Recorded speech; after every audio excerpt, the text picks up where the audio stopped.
Hello J-Loves! Ang lulutuin natin ngayon ay chicken salpikaw.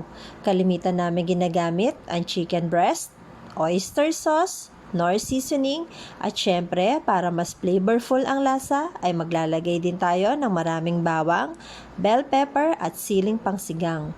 Mabilis lang lutuin ang salpikaw. Ilagay na natin ang butter, garlic, tapos hintayin lang nating mag golden brown ang kulay ng bawang para makuha natin ang kanyang lasa. Pagkatapos ay chili at sunod ang bell pepper. Kapag naaamoy na natin ang aroma ng bell pepper ay pwede na nating kunin ang kalahati nito para sa toppings mamaya. Ilagay na din natin ang marinated chicken breast.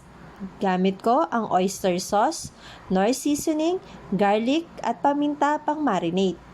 Haluin lang natin para mag-combine ang mga lasa. Dagdagan natin ng Knorr at oyster. Pagkatapos ay lutuin lang natin ng 10 minutes. Pag malapit na maluto ay dagdagan natin ng konti pang paminta para mas malasa. Pagkatapos ay ilagay na din natin yung sinet aside na gulay kanina. Eto nga at tapos na. Kaya kain na tayo!